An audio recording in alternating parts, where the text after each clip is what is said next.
já estamos de volta.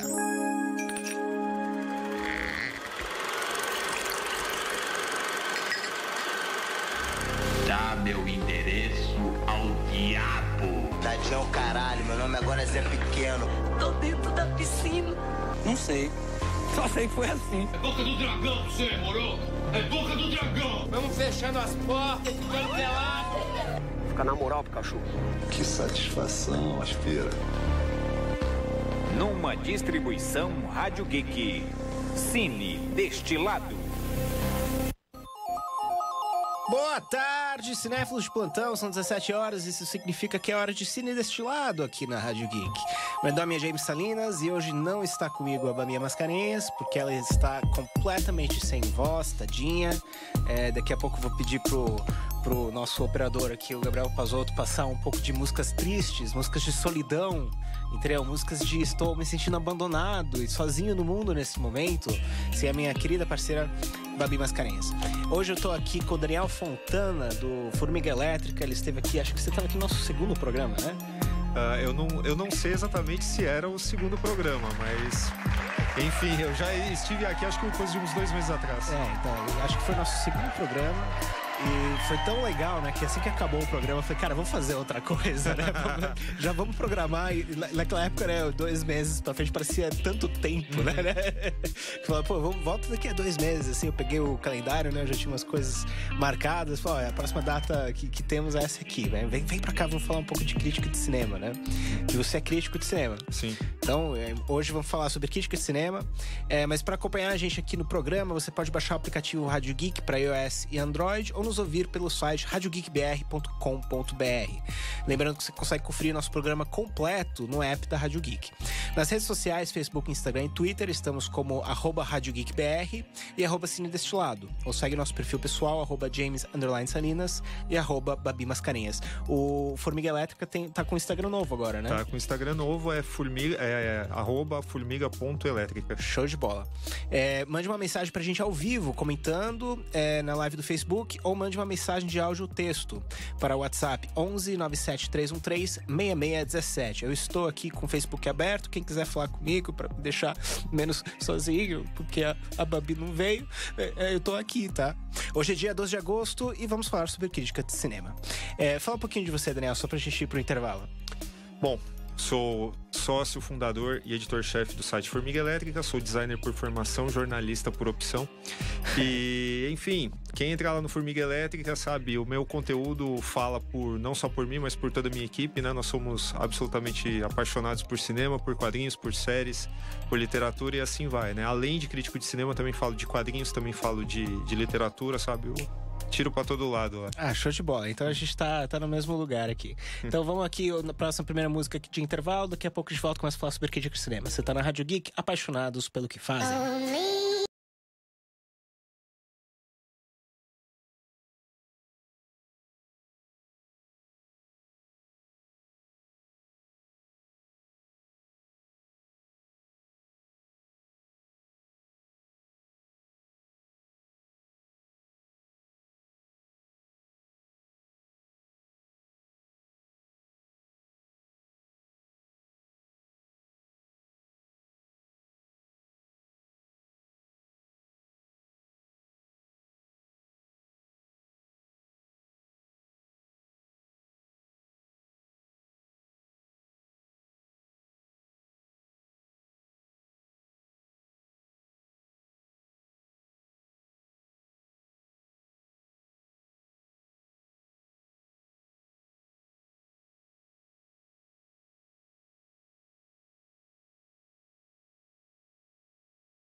Geek! Voltamos aqui no Cine Destilado. Hoje temos um programa um pouco, talvez até contencioso, né, Daniel? Eu tô um pouco assustado sobre os níveis que a gente vai entrar nessa discussão sobre o que é uma crítica de cinema, o que é um crítico de cinema, né? Pra que serve a crítica de cinema? Se serve pra alguma coisa, se deveria existir a crítica de cinema, porque a crítica é uma coisa muito subjetiva, né? As pessoas têm direito às suas próprias opiniões, né? Mas por que nós enaltecemos algumas opiniões mais do que outras, né? E se isso tem um motivo, né? Que eu acredito que tem, eu tenho minha própria opinião sobre isso, mas eu gostaria muito de saber de você o que você acredita que forma, né, a profissão do crítico de cinema, e o que você acredita que ele deveria mostrar, demonstrar ou saber observar para que se faça uma resenha de um filme que seja, digamos, justa. Bom, cara, você já começou com um questionamento que, assim, é bastante pertinente, né? Eu diria que até premente, né, pros tempos de hoje, né? Pra que serve a crítica, né? Bom, comercialmente, hoje, ela não serve pra nada mesmo. Pra nada. Absolutamente nada. Entendeu? Tanto que a primeira frase que eu costumo usar para começar o workshop de crítica é falar: gente, crítico de cinema é inútil. 3 pontinhos do ponto de vista comercial. Sim. Porque a gente tá falando de arte, né? Sendo que a esmagadora maioria das pessoas, às vezes, encara o cinema como um entretenimento largado, regado a pipoca e refrigerante. Quando, na verdade, não importa se é Stanley Kubrick ou se é um filme do Adam Sandler, é cinema, de qualquer jeito. Então, se é cinema, é arte. Então, a gente tem sempre que falar de arte. Por quê? Porque a arte é o reflexo do nosso tempo. Sim. E dos tempos anteriores. E a gente tem sempre que estar falando sobre isso. Sobre o que você questionou, sabe? Separar o juízo do gosto, do que é justo, do que não é justo, tal. As pessoas têm direito às suas próprias opiniões? Tem. Só que a grande maioria do que a gente vê por aí não é opinião, é o gostei ou não gostei. Se a gente for aprofundar, tentar descobrir por que nós gostamos de alguma coisa e por que nós não gostamos de outras, aí a coisa começa a ficar um pouquinho mais interessante, né? Nesse sentido, o que eu acho é que para alguns colegas, né, de profissão, falta um pouco de honestidade e objetividade, porque eles vão exatamente... Muitas vezes eu vejo as pessoas que colocam opiniões muito pessoais, valores muito familiares, né, dentro de uma crítica de cinema, e acabam, por esse motivo, falando mal em determinada obra. Eu vi isso acontecer com o Mãe, do Aronofsky. Né? Nossa, eu tenho 2 parágrafos aqui falando do Mãe, que era o Scorsese falando a opinião dele sobre o Mãe. Eu ia chegar nisso só no final do programa, mas você já tá falando, manda bala. Não, né? Então, a pessoa... Só dando um pouco de backstory aí pro Mãe, né? Pra galera que tá aí em casa, tá ouvindo e não assistiu o Mãe. O Mãe é o filme do Darren Aronofsky, né? Com qual que é o nome dela? Jennifer Lawrence. Jennifer Lawrence. E esse filme é cheio de simbologia religiosa, né? Um filme que você tem um trabalho de câmera muito claustrofóbico, ele não te deixa respirar muito, não é um filme, digamos, né, comercial, feito para ser consumido por uma grande quantidade de pessoas, né? Sim.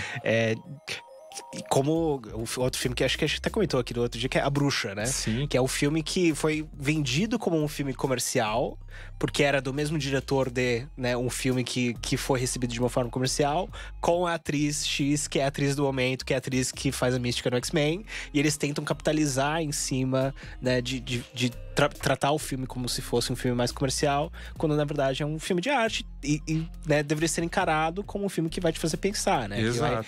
E o Mother, ele recebeu nota F do CinemaScore, né? Que é a mais temida nota de todos os tempos, né? E tem vários filmes excelentes que tiveram essa nota. Eu tenho um parágrafo inteiro aqui pra gente falar sobre review aggregators também, né? Do Rotten Tomatoes, MDB, mas a gente vai ter tempo de abrir isso. Mas o Scorsese, né? Em defesa do Mother, né? Eu achei muito interessante. Eu peguei 3 frases que ele falou sobre o Mother. E aí você termina com o seu posicionamento do Mother. Apenas um cineasta verdadeiro e apaixonado poderia ter feito esse filme, sobre o qual eu ainda estou pensando semanas depois de vê-la. Né? Que pra mim é sempre o meu compasso interno de que se eu gostei ou não de um filme, né? Porque às vezes eu assisto um filme e eu não sei se eu gostei desse filme, Exato. entendeu? Mas se eu estiver pensando sobre ele uma semana depois, não importa, porque o filme me afetou, Exato. né? Que pra mim é um pouco a função da arte em si, Claro. né? É você afetar a pessoa de uma forma, né, emocional, você se infiltrar na vida dela, né, de uma forma que ela não esperava, né? Que seja com uma imagem ou algo escrito ou algo visual, né? Bons filmes de cineastas reais não são feitos para serem decodificados, consumidos ou instantaneamente compreendidos. Eles nem sequer são feitos para serem apreciados instantaneamente. Eles são feitos apenas porque a pessoa por trás da câmera tinha que fazê-los. E como qualquer pessoa familiarizada com a história dos filmes sabe muito bem, há uma longa lista de títulos que foram rejeitados no primeiro lançamento e passaram a se tornar clássicos.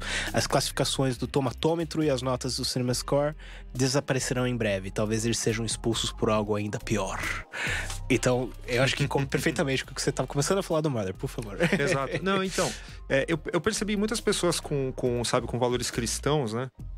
Aí, assim, sabe, falar valores cristãos parece um negócio tão restrito, mas não é, né? E não é necessariamente uma coisa ruim. A gente só tá falando que existem pessoas com valores diferentes. Exato. E que por isso tem arte com valores diferentes. Não, na verdade, o que eu queria complementar, assim, até sei lá, meio que reformulando o que eu falei, é que por valores cristãos são os valores da maioria das pessoas, né, que não praticam crimes, que vivem vidas, assim, minimamente produtivas e tal, né? Quando eu falo valores cristãos, quando eu usei esse termo, eu tava querendo dizer pessoas que, sei lá, seguem alguma religião cegamente, tá?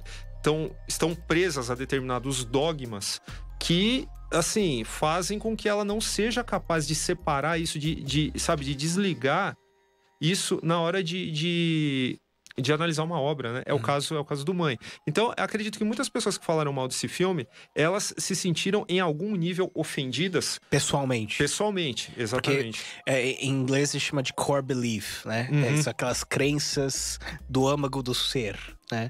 E é muito forte isso na psicanálise, né? Quando você é confrontado com algo que confronta o seu âmago do ser, você rejeita aquilo com muita força, né? E eu acho que é um ótimo exemplo você começar com Mãe justamente por isso, né? Por que tem que existir filmes como Mãe, né? Se você tiver só o mesmo filme saindo e todo mundo concorda com o que está sendo lançado no mundo, se você não questiona nada, não há discurso, né? Exato. Você nunca comenta sobre nada, você nunca se força a enxergar fora do seu lugar de segurança, né? Do seu lugar do que você já aprendeu até aquele momento, né? E os filmes são uma ótima maneira de, em 1h30, você passar 20, 30 anos de experiência de um diretor, de um roteirista, de um iluminador, né? De um diretor de fotografia, que eles vão, através de diversas manipulações de imagem e de set, né? E o figurino, né? Tudo que tá naquela cena de um filme muito bem feito, tá aí pra construir uma resposta emocional, né? O que muda aí é um pouco que o Scorsese estava falando aqui. Qual que era a intenção do diretor, né? Se ele queria que você saísse do filme aberto pra entender o que você queria, ou se ele ficou martelando no mesmo ponto pra você sentir da forma que ele queria que você sentisse no momento que ele queria que você sentisse. Sim. Mas, por favor.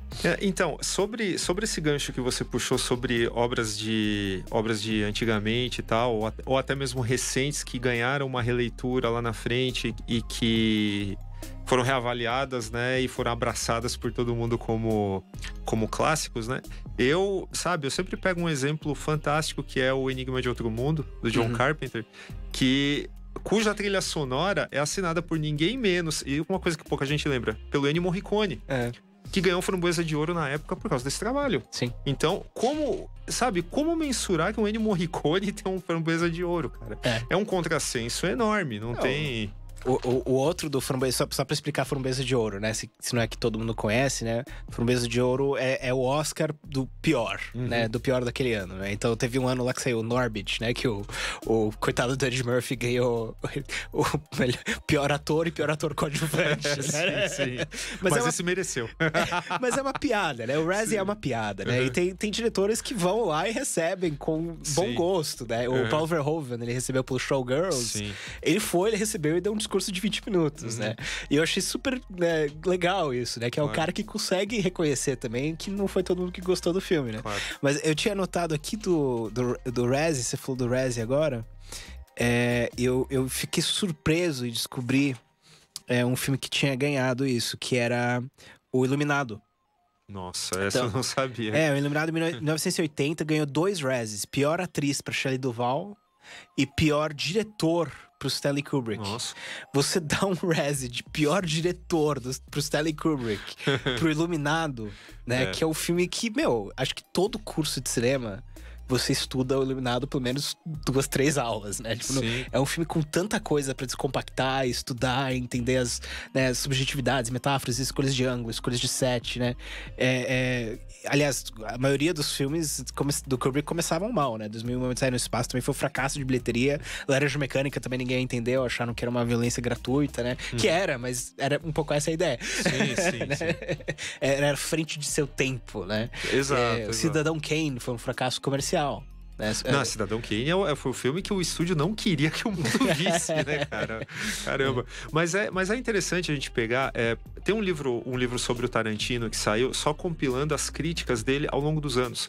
Então é muito legal você ver o que o pessoal achava dele lá em Cães de Aluguel, né? Porque é muito diferente alguém pegar pra analisar Tarantino hoje, sabendo do seu modus operandi e com essa carga, às vezes eu gosto mais do Tarantino, meu colega gosta menos e tal. Tudo isso acaba entrando no caldo. E aí você pegar e pensar em como seria analisar, sei lá, o Era Uma Vez em Hollywood, né? Que vai estrear agora na quinta. Você analisar, vamos supor que fosse o primeiro filme de um cara, né? Como eu ia reagir àquilo, né? Com o Tarantino já consolidado aí e tal, com todo esse peso, é um negócio diferente. Então se torna um exercício muito bacana você pegar e ver o que a galera falava dele naquela época, né? Em 92. E o que eles falavam? Só de curiosidade. Porque... Cara, tem do pior ao melhor. Falaram assim, xingaram, né? Falaram que o cara não sabia Sadista. nada. Por outro lado, chamaram Novo Martin Scorsese.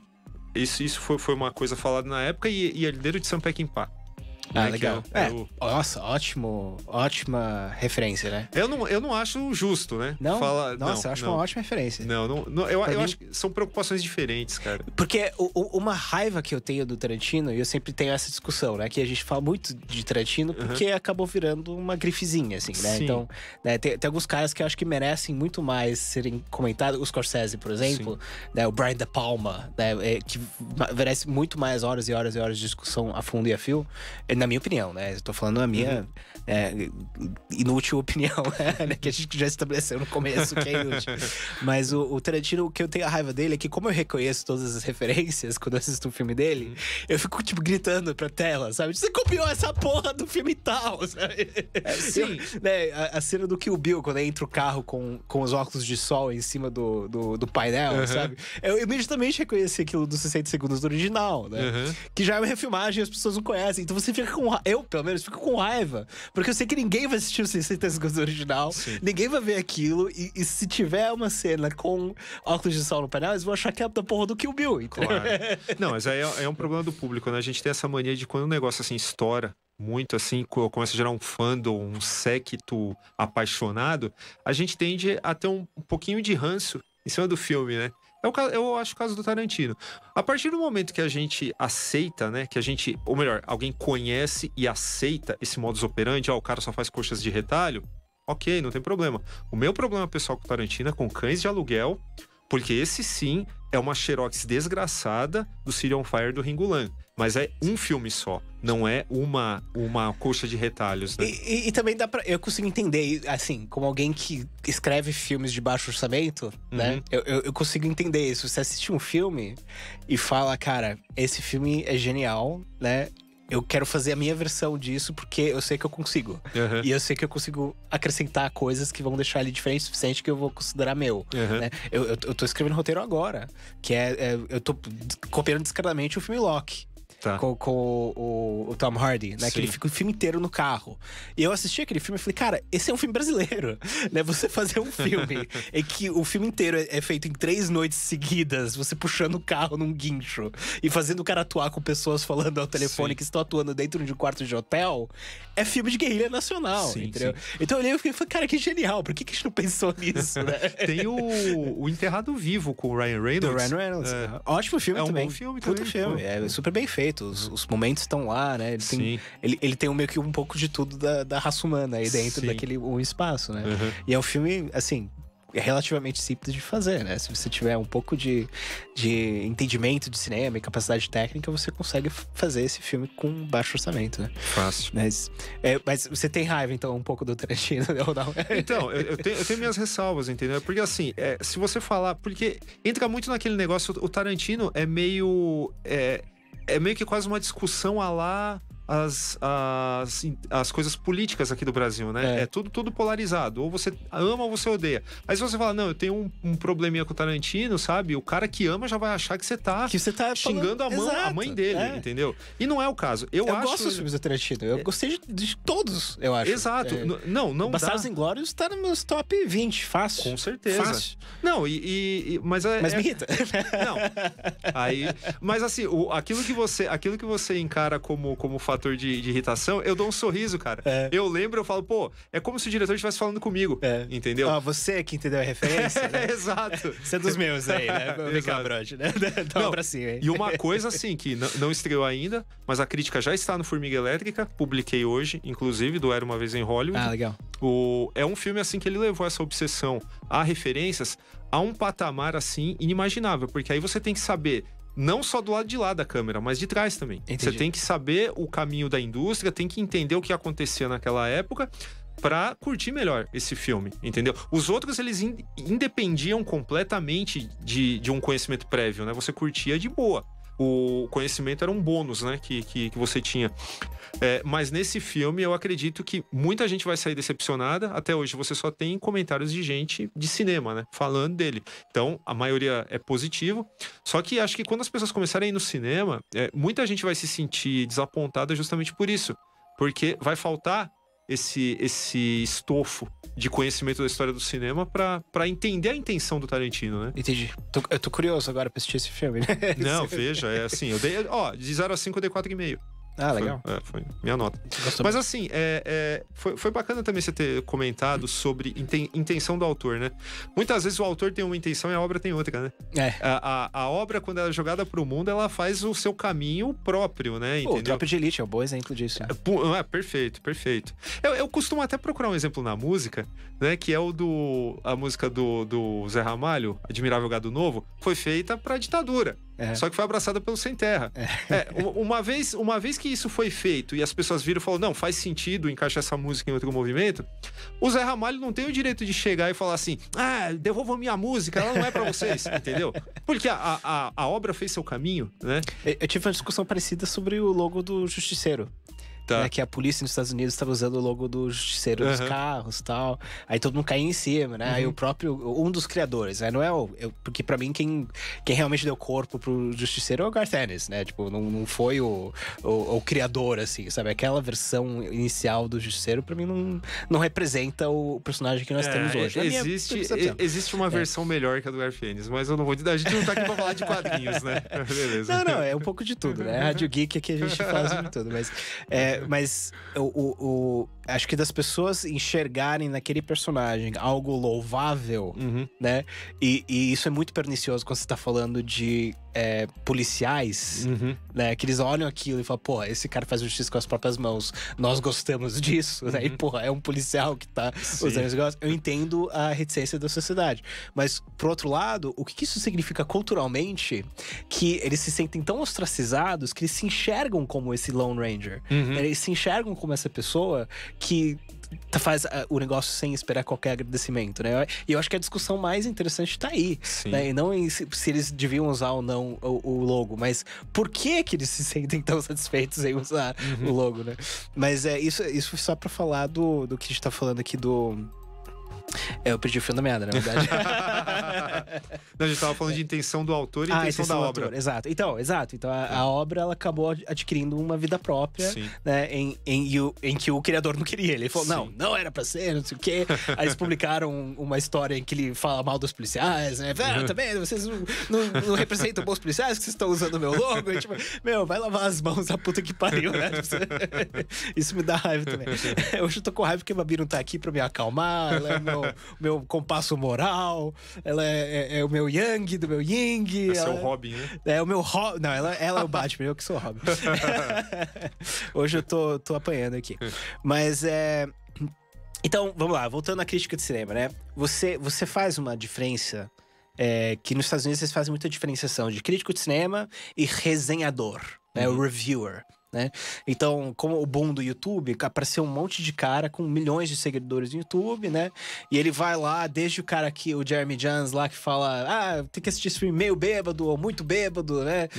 Pra tentar decidir se ele gosta ou não. Você tem o Chris Tuckman, né? Que ele consegue fazer em 15 minutos uma resenha muito completa, né? Mas também muito shallow, né? Muito rasa, né? Do filme, que acaba sendo o formato do YouTube, você tem que fazer uma coisa em 5 minutos, 15 minutos. E você tem ainda, né, o Roger Ebert e o Gene Siskel que criaram, começaram a criar esse formato bem antes do YouTube, de você fazer uma resenha e depois você narrar ela de uma forma audiovisual com um pouco de entretenimento pra pessoa se divertir vendo a resenha, né? E você tocou num ponto interessante, que é uma coisa que eu queria chegar também. Existem resenhas, né? E existem o cara que quer parecer que ele sabe mais que todo mundo e levantar o dedinho no final e fazer, olha, como eu sei muito sobre filmes, sabe? Eu fiz um trocadilho aqui e humilhei o cara, porque eu tenho esse poder, porque eu sou um crítico de cinema. Então, conta pra mim a sua impressão sobre isso. Cara, é assim, como diz o grande Umberto Eco, né? Que por sinal eu uso nas oficinas de crítica e tal, porque ele tem uma obra muito, eu acho que muito necessária para os nossos tempos, assim, não só para falar de arte, mas para qualquer coisa, que é interpretação e superinterpretação, né? Mas enfim, depois eu volto para essa obra e vamos falar. Vou até anotar aqui pra gente não esquecer de falar disso na volta do bloco. Exato. Por que eu citei o Eco? Porque ele tinha uma frase que era a seguinte, né? A rede social, né? A internet deu voz pro idiota. Entendeu? E isso é exatamente o que a gente vê quando você encontra pessoas que fazem vídeos assim. Não digo nem em questão de acabamento técnico, porque isso pra mim tanto faz. Eu gosto de ouvir o que o cara tem a dizer. Exatamente. O conteúdo é muito mais importante do que a forma. Tem muito cara com conteúdo muito bom no YouTube, com qualidade técnica terrível. Exato. Né? E assim, o cara pega, fala e no final, mas eu não sou crítico, tá? Mas caramba, pra que eu tô te ouvindo então? O que você acabou de fazer, né? Pois é. Então o que o cara quer? Se isentar de qualquer responsabilidade por dar a sua opinião. Não só isso. A mãe dele não ouvia ele quando ele era pequeno. A mulher dele não o ouve e manda ele abaixar o som da TV, entendeu? O cara pega, faz um canal e fala a besteira que ele quiser, né? E traveste isso de opinião.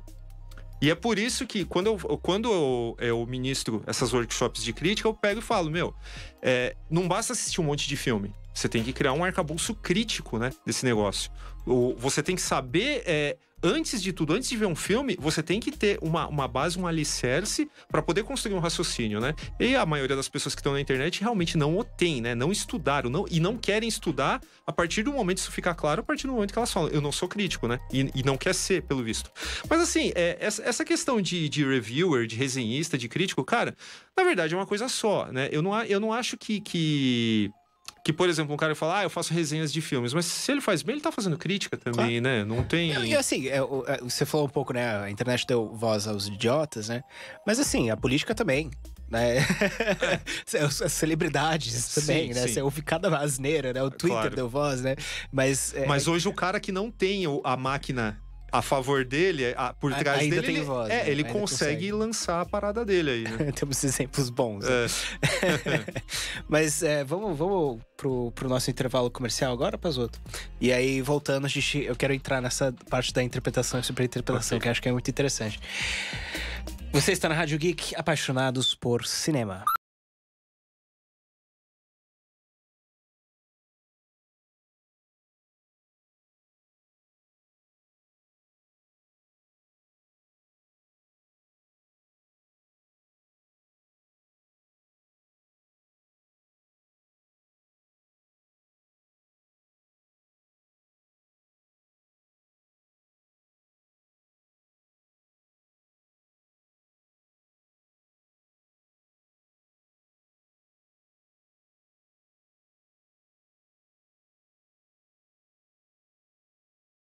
Pensou em estudar cinema? A hora é agora. O Instituto de Cinema conta com mais de 100 cursos que cabem no seu bolso e na sua rotina. Aprenda sobre direção, fotografia, roteiro, edição e muito mais. Você ainda tem acesso a monitorias especializadas, equipamentos profissionais e produz 2 curtas-metragens prontos para concorrer em festivais. Saiba mais em institutodecinema.com.br. Editora Europa. 31 anos com as melhores revistas, livros e guias. Literatura e qualidade para você se informar e se atualizar. Tudo sobre Xbox, PlayStation, mundo dos super-heróis, tecnologia, viagens e muito mais. São 31 anos pensando no que é melhor para você. Acesse europanet.com.br. Venha conhecer o Império do Ar-Condicionado. Trabalhamos com todas as marcas que você precisa para sua casa ou sua empresa.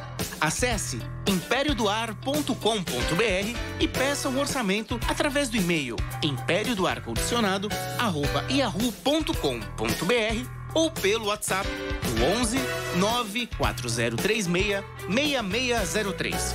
Especializados em ar-condicionado e limpeza de duto via robótica. Império do Ar-Condicionado. 11 94036 6603. Olha aí, meu. Rádio Geek, estamos de volta. Voltamos aqui na Rádio Geek. Tô aqui com o Daniel Fontana, que é crítico de cinema, editor aqui do site Formiga Elétrica. Ele dá um workshop chamado Crítica Cinematográfica, refinando a visão do cinéfilo. Me fala rapidinho sobre esse workshop, Daniel. Bom, James, o objetivo da workshop, né, que é um intensivo de crítica, na verdade, ele é pensado para rolar em 6 horas no sábado e 6 horas no domingo, justamente contemplando pessoas que não moram em São Paulo, né? Ele tá marcado para acontecer em novembro, lá no Lifestyle Art Club, que é em Perdizes, aqui em São Paulo. E a parada é a seguinte: conforme eu te falei, né, citei o Humberto Eco, citei o arcabouço crítico que precede a reflexão sobre cinema, né? E a parada do curso é justamente essa: é fazer com que as pessoas pensem, né, sobre cinema de uma forma que me parece mais adequada do que os outros cursos de crítica que eu fiz, né? Porque aqui a gente não tem uma literatura sobre a crítica cinematográfica, né? Isso era uma coisa que eu percebi em todos os cursos que eu frequentava, palestras e tal. Eu sempre perguntava de livros sobre o assunto e todo mundo falava, não tem, em português não tem, em português não tem. Em português não tem mesmo. E aí, o que acontece? Eu comecei a pensar, falei, não, mas peraí, mas vamos supor que a pessoa queira refinar a sua visão, queira chegar ali num ponto assim mais elevado na visão dela, né? O que ela tem que fazer? Aí comecei a pensar, falei, pô, mas talvez esses livros não façam tanta falta se a gente começar a pensar na teoria da crítica em si, né? E não necessariamente de cinema, crítica de arte, crítica literária e tal. Foi nesse sentido, né, que eu... Então, mais ou menos isso. Apresentar um ponto, explorar o ponto e contextualizar o ponto. Exato. Então, a partir disso, É claro, eu não vou fazer um curso de crítica cinematográfica falando só de Humberto Eco o final de semana inteiro, né? Mas, enfim... Até daria, mas não. Daria. Mas não seria tão divertido, né? Porque eu costumo dizer, cara, que eu faço questão de contemplar tanto o art house quanto o blockbuster pipocão. Porque tem coisa boa em blockbuster, sim, né? Ô, louco. Entendeu? A gente até discordou, né, do Mad Max Fury Road, né? Ah, sim. Que eu falei que pra mim é uma obra-prima, assim. Eu acho esse filme quase perfeito, né? Pra mim é Merda embalada em ouro. Então, eu até gostaria de falar sobre Vamos falar rapidinho do Fury Road. Eu vou colocar aqui 5 minutos pra gente falar do Fury Road, pra gente não ficar o negócio inteiro... Qual que é a sua crítica do Fury Road? O Fury Road, primeiro, ele tem 3 roteiristas. E eu não consigo entender aonde trabalharam 3 roteiristas que fizeram um plot que é vai, volta, volta. Entendeu? Mas é o Mágico de Oz, né? Não, não, mas peraí, você definiu um filme citando o outro. Não tem... É meio que apelação, né? Não tô tentando cagar na sua opinião de não gostar do Fury Road. Longe disso. Eu estou realmente interessado em saber por que você não gostou do Fury Road, que eu gosto muito. É só que essa coisa de ir voltar, pra mim é a mesma premissa do Mágico de Oz, que também, eu vejo muitas similaridades nesses dois filmes, entendeu? Mas talvez você não goste do Mágico de Oz também, que eu também acho super justo. Eu acho que tem muitas críticas a fazer sobre o Mágico de Oz também. Não, mas deixa o Mágico de Oz pra lá. O meu problema com o Fury Road é que é o seguinte, primeiro que você tem... Assim, todos os defeitos que eu apontei ao longo desses anos pra esse filme, que é mais ou menos alguns defeitos que são similares a um outro filme que todo mundo adora, e eu acho também só visual, só embalagem, é o Drácula de Bram Stoker, do Coppola. Ah, sim. Entendeu? E nesse sentido, o que acontece? Você tem o Max no seu próprio filme, ele não serve pra absolutamente nada. Você não precisava dele. Aí todo mundo fala, não, mas a desconstrução do herói de ação. Falei, cara, não precisa do cara, entendeu? Não existe desconstrução. O cara tá ali inutilmente. Só isso. E aí o que acontece? Falaram aqui, mas é um filme feminista. Aí você vê, cara, quando começa a entrar nessa seara, o que acontece? As pessoas estão deixando de falar do filme como realização audiovisual e estão procurando valores que fora do filme. Exatamente, que supostamente ele teria, né? E aí o que acontece? Cara, pra mim, pra trocar em miúdos, é aquele negócio que eu te falei quando você citou o Fury Road lá, a primeira vez que a gente conversou no WhatsApp. Eu falei, é uma sinfonia de uma nota só. Porque ele começa assim, ficar o tempo todo, sabe? Ele não abaixa o negócio. É uma perseguição de 1h20 mais 10 minutos de construção de personagem. Exatamente. Né? Não, e ele tem 2 horas, ele é o mais longo. E eu gosto do Mad Max 2, cara. Mas não gosto do Fury Road. Por quê? Porque o Mad Max 2, pra mim, ele tem um roteiro que é simples, mas é funcional. Ele tem virada. O Fury Road não tem virada.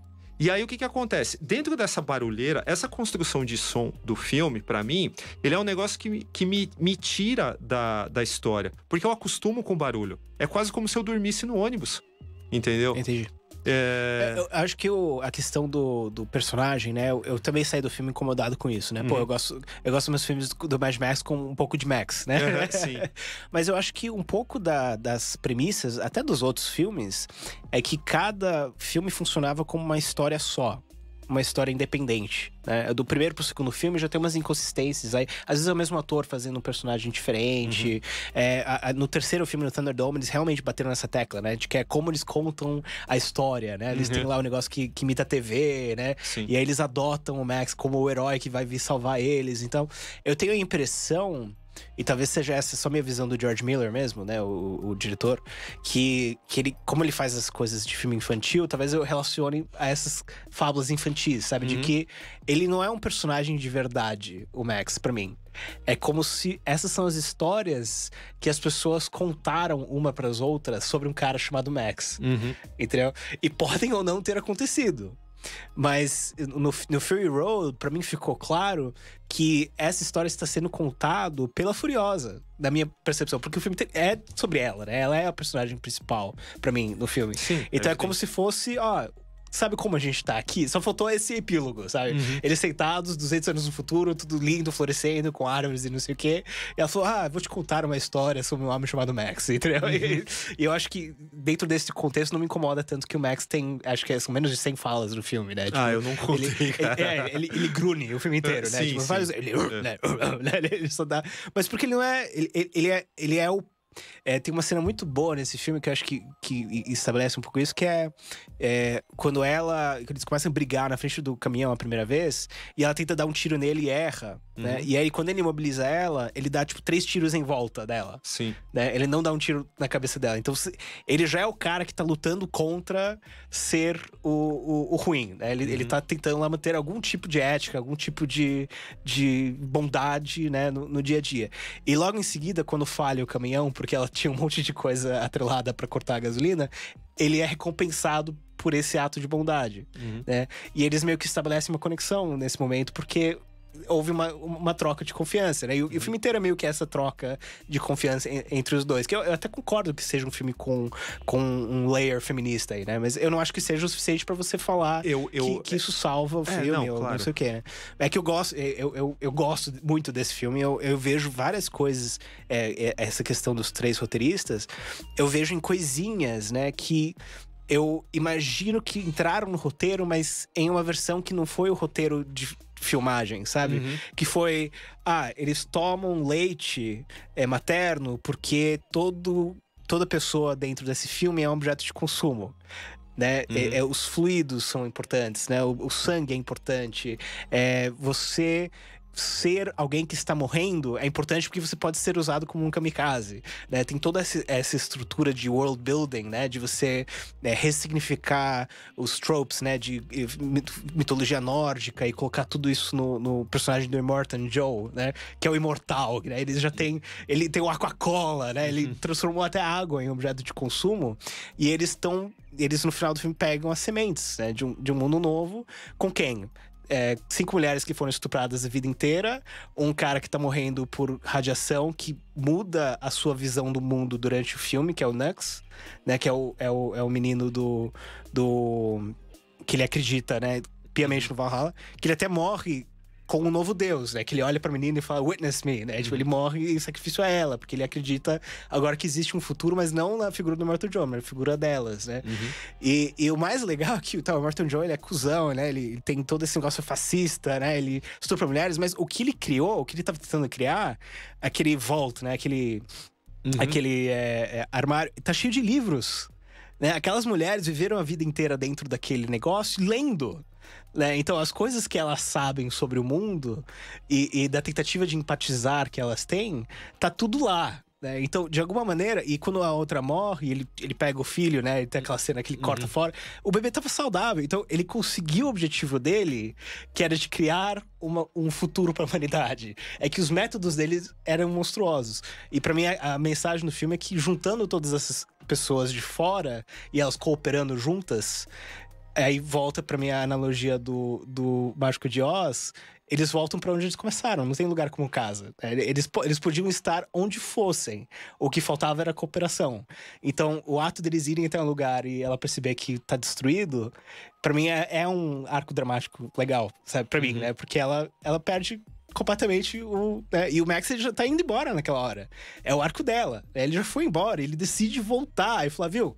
Volta pra casa, bate o seu sapatinho vermelho e volta lá. E aí eles levam, entendeu? Toda aquela energia positiva, né? De volta pra tentar criar. Então eu consigo enxergar nesse sentido. Espero que você assista de novo e talvez pense nesses... Eu já vi de novo, cara. Eu já vi de novo e assim, aquela câmera acelerada lá, Trapalhões, me incomoda demais. Não dá. E isso tudo, e sabe, tudo que você falou, eu aceitaria de boa se eu não tivesse visto o seguinte ali: barulho que te anestesia, entendeu? Eu garanto que na primeira vez você não pensou nisso. Eu pensei, cara, pior que eu pensei, porque eu assisti no IMAX. E no IMAX, né, tá aqui, né? Eu tenho um problema no meu ouvido esquerdo que, numa certa frequência, ele começa a dar falha. Então ele fica como se fosse uma estática. Tá. E o filme inteiro eu fiquei com a porra da estática no meu ouvido. Eu tive que colocar o meu dedo assim, eu fiquei quase 2 horas segurando o meu ouvido. Então eu realmente pensei. Mas eu também não me atrapalhou, porque eu pensei, pô, a gente tá dentro de um carro, entendeu? O filme é uma perseguição de 1h30, mais, né, 20, 30 minutos aí de construção. Então, como você tá num carro, até faz sentido, porque essa é a vida deles. Ele tá te hipnotizando, né? Tipo, ó, você está aqui, né? Tem muito quente, você precisa de água, tá todo mundo com úlcera, sabe, um negócio e tal. E ele não explica, né? Acho que o máximo que ele te dá é aquela aberturazinha, assim, né? Tivemos guerras por óleo, por petróleo, não sei o quê, depois veio a guerra nuclear, pum, acabou. 30 segundos de exposição, né? E agora é uma perseguição de 1h30.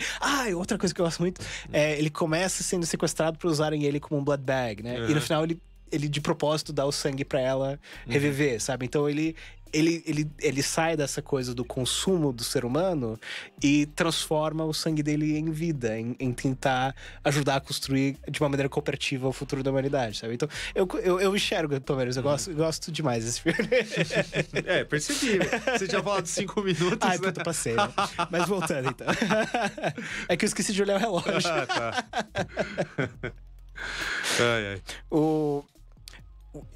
Você acredita que a crítica é o subproduto do livre-arbítrio? Nossa, cara. Subproduto do livre-arbítrio? Alguém disse isso? Essa é uma frase pronta? Essa era uma frase que eu peguei num artigo antigo com uma entrevista com o Roger Ebert. Tá. Subproduto do livre-arbítrio, cara. Não, cara...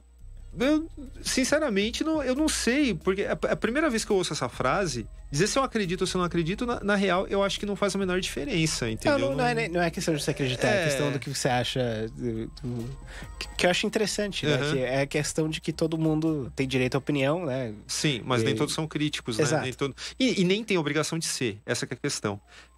Se você quer, sei lá, assistir o filme que você quiser, eu não faço juízo até nem de quem gosta de assistir Transformers, cara. Que eu detesto, entendeu? Mas acho bacana, tal. Quer assistir lá e tal. Eu sinto inveja, porque eu queria poder assistir aquele filme e me divertir. E aí, beleza. Você quer depois, no dia seguinte, tá ali ao lado da máquina de café na firma e trocar ideia sobre esse filme e tal. Ok, sem problema, entendeu? Mas não chegue pra mim e fale, não, esse filme é melhor do que outro, assim, vamos supor, algum que eu goste muito, né, que tá acima de qualquer suspeita, tipo, sei lá, 2001, Odisseia no Espaço. Fala assim, esse Transformers é melhor que 2001 e a minha opinião. Falei, não é assim, porque gosto não se discute, qualidade se discute sim e muito. Entendeu? Porque, embora existam muitos critérios subjetivos aí no meio do caminho, existem muitos objetivos também, entendeu? Então, E que volta aquilo, né? Apresente o seu ponto, explane o seu ponto e contextualize o seu ponto, né? Então, por que você acha que Transformers é melhor que 2001? Transformers não é chato, 2001 é chato. Exato. Né? Não, então, mas é exatamente esse o meu ponto, cara. Se você estuda, eu não tô falando nem assim, faça o meu curso, eu não tô falando isso como jabá. Mas faça um curso. Sim, se puder, é melhor ainda. Mas é o seguinte, se você estuda, se você faz uma forcinha pra entender, né, os caminhos, os artifícios do audiovisual, você é um cara... Bom, primeiro que você tem mais argumento pra desmontar, às vezes, alguém que te ataca porque você gosta de determinada coisa. Segundo que muito da minha motivação de montar esse curso e outros que eu já havia ministrado era o seguinte, era desmistificar essa imagem do crítico como cabeçudo, idiota, que só assiste filme filme alemão obscuro e não assiste filme da Marvel. Que é o cara da barbinha imaginária, exato, né? Que ele fica lá, esse filme eu gostei porque eu sou superior a você, porque eu li mais livros e assisti mais filmes diferentes do que você, então a minha opinião vale mais. Então, nessa linha de raciocínio, o que acontece? Se você estuda mais, além de você ter mais argumento para defender coisas que você gosta e virar detrator, assim, justificar o que você vê de defeitos em outras obras, tem a questão também que muitos outros filmes que você tinha um imenso potencial de achar chatos, você pode encontrar ali uma tábua de salvação que vai te divertir. Como, por exemplo, se você sabe o que é design de produção, sabe o que é som, sabe o que é mixagem de som, e parar e tiver o mínimo de interesse de prestar atenção em algum filme, pode ser que o filme, no geral, não te agrade. Mas você sai falando, nossa, eu gostei daquele design de produção, eu gostei da forma como o cara usou o som, eu gostei disso, gostei daquilo, entendeu? Então, é bem, só completando, é bem o inverso de você se tornar um chato que não gosta de nada. Você tá abrindo portas pra gostar de mais coisas. Né? Entender por que você gostou de algo. Exato. E separar, né? Fazer a desconstrução da obra, né? Muito mais legal do que construir, às vezes, é desconstruir. E a crítica, ela te permite isso. Ela permite você reviver a experiência de você assistir um filme, sei lá, gostou de Mad Max? Ok, foi lá. Aí você voltou pra casa, você sabe que aquela experiência ela não vai se repetir, porque a primeira vez é a única. Mas se você escreve, se você é um crítico de cinema, você tem a oportunidade de, pelo menos, sabe, retornar para aquele terreno pueril da primeira vez que você assistiu ao filme. E não só, eu sempre defendo que a discussão do cinema e do audiovisual em geral, ela interessa a todos. Ela não interessa só a quem trabalha com cinema, a quem escreve. Porque o que é usado em ficção é usado em documentário e é usado em telejornalismo também. Então, se você conhece isso, se você é um crítico de cinema, você tá menos propenso a ser enganado por um telejornalismo picareta. Com certeza. Ou por um documentário tendencioso. Com certeza. Porque é aquilo que a gente falou no começo, né? Tem os filmes que falam pra você o que sentir, e tem os filmes que convidam você a pensar sobre o que eles estão te pedindo pra sentir. Exato. Né? E o 2001 é um ótimo exemplo disso, né? Claro. Você pode interpretar aquele filme de N formas e como o contexto do filme é muito aberto, né? Você pode, né? De N formas. Os filmes do Jodorowsky são muito assim também, né? Pô, A Montanha Sagrada é um filme que você pode assistir 100 vezes e sair com com coisas diferentes toda vez, né? Sim. Acho que nem ele sabia tudo que ele tava enfiando lá. Tipo, Provavelmente não. vamos colocar uns frangos aí no crucifixo. Por quê? Acho que ele até pensasse o subconsciente dele ia chegar em alguma coisa, né? Mas é aquele cara com tanta referência, né? Que sai, né? Que é legal do Tarantino. Claro. A gente não tá só cagando no Tarantino hoje, né? Claro, não. Longe de mim. Pulp Fiction é um dos melhores filmes da década de 90. Fácil. Sim. Por vários motivos que a gente sabe passar longe das referências da coxa de retalhos, né? E definiu também como que o cinema seria por vários anos a fio, né? Sim. Aquele tipo de cinema, pelo menos, né? Ele abriu muitas portas, eu acho, que pra diretores independentes também conseguirem fazer coisas um pouco mais fechadas, né? Sim. Porque é um filme ambicioso, né? Ele tem várias histórias abertas, mas também, tecnicamente, é um filme relativamente simples, né? Sim. Ele não é algo impossível de filmar. Por isso que eu gosto de Bastardos Inglórios, porque você pega um filme tecnicamente difícil de fazer com essa maestria que ele tem em fazer a colcha de retalhos, né? Sim. Que é por isso que pra mim é o potencial dele atingido, assim. Com sabe? certeza. Muita gente fala do Kill Bill como isso, mas eu acho que teve tanta interferência de estúdio no Kill Bill que eu acho que era pra ser outra coisa, sabe? Da minha visão, assim. Mas... E o Bastardos ainda contou com a última parceria com o Sally Menken, né? Montando o filme, o que faz uma diferença enorme a partir dali, né? Basta... A gente pode comparar o Tarantino pré e pós, né, Sally Menken, e vai começar a encontrar algumas coisas, até as próprias deficiências dele como realizador, né? Que são deficiências relativas, mas elas estão lá, né? Elas são passíveis de discussão. Que, aliás, ele também é do Morricone, né? Só que do filho do Morricone, né? O Oito Odiados, a trilha. Não, a trilha é do Ennio mesmo. É do Ennio mesmo? É. Achei que fosse Ele ganhou o Oscar até. Verdade. Eu tava tentando lembrar se era ele do filho dele, porque o filho dele também é compositor, né? Sinceramente, eu não sabia disso. Eu acho que o filho dele... Ou só se eu estiver viajando demais. Que é possível, tá? Acontece. A última coisa que eu queria falar, que a gente falou dos caras de YouTube, né? Se você segue um cara de YouTube... que você acaba procurando esses reviewers, né? Esses críticos que você concorda, né? Claro. Porque aí você vai tentar sair com a maior quantidade de indicações de filmes que você gosta possível, né? Que acho que no final é isso, né? A gente fala sobre filmes para as pessoas assistirem, né? Então, fico falando 20 minutos do Possessão porque é pra... Porra, assista Possessão, é do caralho, né? Você vai gostar. Ou não. Mas se você não gostar, pelo menos você sabe por que eu acho tão foda. Né? Sim. E talvez isso te ajude a enxergar isso em outros filmes que você goste também. Exato. Né? O importante é procurar pessoas assim que, sim, profissionais, seja de texto, seja de audiovisual, o cara tem um canal, o cara tem um podcast, e não importa como ele coloca essa crítica pra fora. Mas assim, sempre desconfie, é um conselho que eu dou pra todo mundo, cara. Sempre desconfie daquele que recorre muito ao adjetivo, sabe? Porque a adjetivação em excesso, ela mascara a falta de argumento. Quase sempre. Vira só opinião. Cara, não é nem opinião, cara. Opinião eu costumo relacionar com coisas mais sólidas, né? Assim, uma argumentação, né?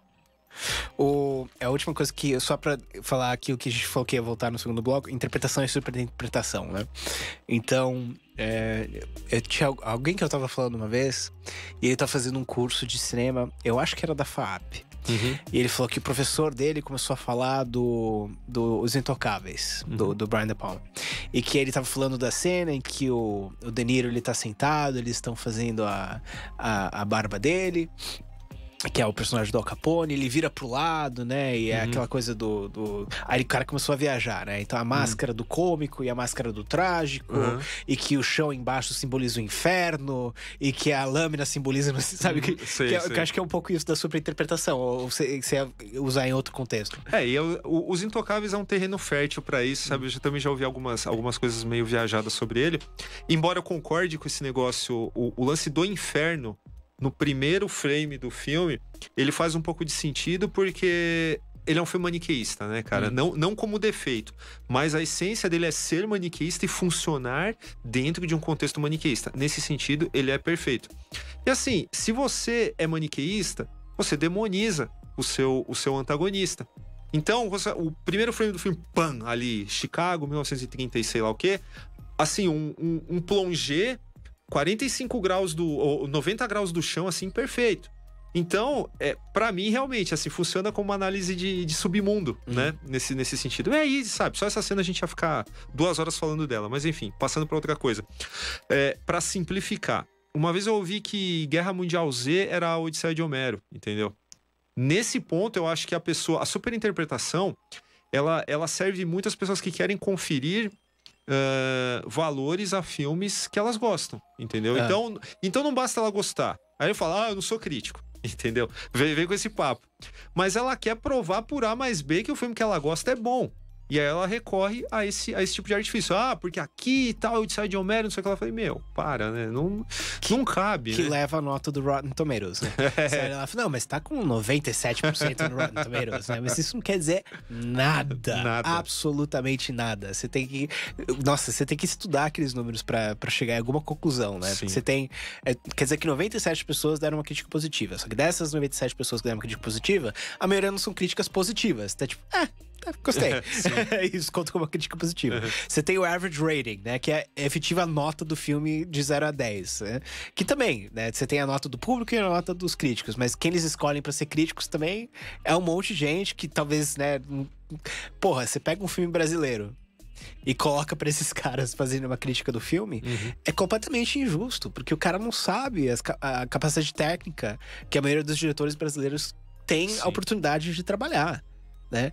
E os que tem não representam no cinema nacional, porque são filmes que foram feitos para capitalizar em cima de um ator que, né, Leandro Hassum, sei lá, né? Você faz um filme que não é feito para ser uma obra de arte, né? Claro. Ele acaba sendo, porque é o que a gente falou, né? A gente não vai diferenciar o que é arte e o que não é arte, né? Você juntou 1000 pessoas para fazer um negócio, né? Todo mundo teve as mesmas tarefas que num filme de arte e você gerou alguma coisa. Então você tentou provocar uma resposta emocional no seu público, que é o que nós definimos no começo, que é, né, o que diferencia ou não. Mas ele não é feito para ser um filme que vai ser degustado em festivais de cinema, né? Ele não é feito para ser um filme que vai representar um período muito longo da história do cinema nacional. Né? Então eu sempre fico chateado quando vejo, né, filme brasileiro assim sendo metralhado assim lá fora, né? Porque, pô, né? Quem que falou, né, que o problema do filme brasileiro, acho que era um cara de Sundance, que o problema do filme brasileiro é que eles só falam sobre o Brasil. Tá. Putz, cara. E se você sabe como é a indústria, né, que não existe, né, mas como é feito o cinema no Brasil, sim, é isso que eles pedem nos editais, né? Que você, né, mostre uma brasilidade, seus atores nacionais, que você faz, né? Nós não temos por que fazer um Velozes e Furiosos brasileiro, né? Porque não vai dar dinheiro, não vai conseguir distribuição, não vai ir pro cinema, não vai ficar 6 dias no cinema, entendeu? Bom, é a minha opinião, né? Termina aí falando sobre o seu workshop aí. Onde que dá pra achar esse workshop? Bom, a gente tem ali um flyer no nosso Instagram, né? Só dá uma olhadinha lá. Mais perto que é o @formiga.elétrica. Mais perto do curso, a gente vai colocar também vai criar o evento, né? Ou vai compartilhar o evento na nossa fanpage no Facebook. Em todo caso, vocês podem procurar no Instagram da Thaís Barbeiro, que é _ Thaís Barbeiro _ ou no Instagram do Lifestyle Art Club, também escrito assim, tudo junto. E ali vocês vão ficar informados aí sobre a programação do espaço aonde o workshop vai acontecer, porque daqui até 23 e 24 de novembro ainda tem um tempinho, né? Então, acho que não tá rolando uma divulgação maciça nesse momento, mas assim, se aproximando mais da data, vocês vão encontrar isso nesses perfis que eu citei. De toda forma, quem quiser ir atrás agora, só dá uma olhada nesses endereços aí que, se olhar um pouquinho, vai encontrar ele lá no meio da programação. Show de bola, Daniel. Muito obrigado por ter vindo hoje novamente no Cine Destilado. Já vou te estender um convite para voltar daqui a 3 meses de novo. A gente inventa alguma coisa para falar. Qual que é a função da arte? Tá ótimo. Ou a gente faz a parte 2 desse, que acho que ainda tinha muita coisa pra gente... Com certeza. Né, abrir. Queria agradecer ao Gabriel Pazotto aqui, nosso operador de áudio, nos trabalhos técnicos, da sonoplastia.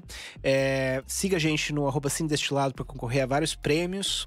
Semana que vem temos o Pedro Martinho para falar sobre efeitos especiais em produções de baixo orçamento e cinema de guerrilha. Ele trabalhou com a gente em alguns filmes que fizemos, é um cara super inteligente, super fora da caixinha, completamente louco. Vocês vão gostar, ele faz piada a cada 5 minutos, acho que vai ser o programa mais engraçado que nós já tivemos.